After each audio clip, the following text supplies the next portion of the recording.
Pemirsa, polisi membongkar sindikat internasional penjualan organ ginjal. Dua pelaku diantaranya merupakan polisi dan juga pihak imigrasi. Sementara profesi korban beragam, mulai dari pedagang hingga mahasiswa S2. Usai membongkar praktik perdagangan organ ginjal jaringan internasional yang ada di Bekasi Juni lalu, polisi akhirnya kembali buka suara. Ada 12 orang yang ditangkap polisi terlibat dalam sindikat jual beli organ ginjal ini. 2 orang diantaranya merupakan anggota kepolisian dan pihak imigrasi. Dari hasil penyidikan, para pelaku ini menjual ginjal kepada pembeli di Kamboja senilai 200 juta rupiah. Para pelaku pun mengambil keuntungan 65 juta rupiah dari penjualan ginjal ini. Sementara, peran polisi yang terlibat dalam kasus ini berjanji akan mengurus praktik penjualan organ ginjal ini agar tak diusut. Oknum polisi itu pun menerima uang sebesar 615 juta rupiah. Sedangkan petugas imigrasi menerima uang sejumlah 3,5 juta rupiah dari setiap korban untuk membantu meloloskan pendonor saat pemeriksaan di bandara agar bisa berangkat ke Kamboja. Dua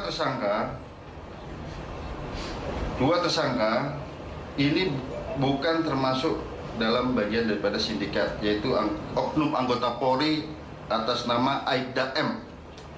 Ya, ini anggota yang berusaha mencegah, merintangi baik langsung maupun secara tidak langsung proses penyidikan yang dilakukan oleh tim gabungan.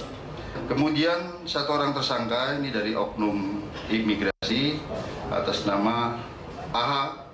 Dalam fakta yang kami temukan, fakta hukum, yang bersangkutan menerima uang sejumlah 3.200.000 sampai dengan 3.500.000 per kepala dari pendonor-pendonor yang diberangkatkan dari Bali. Polisi juga mengungkap yang menjadi korban perdagangan ginjal berasal dari latar belakang profesi yang beragam. Namun, motif para korban karena terdesak kebutuhan ekonomi. Bahwa sebagian besar korban ini adalah bermotif ekonomi sebagai dampak dari pandemi. Ini sebagian besar kehilangan pekerjaannya dan sebagainya. Kemudian profesi korban ini ada pedagang, ada guru privat, bahkan calon pendonor ini ada yang S2 dari universitas ternama karena tidak ada kerjaan dampak daripada pandemi itu. Para pelaku ini merekrut para korban melalui akun Facebook dan juga dari mulut ke mulut.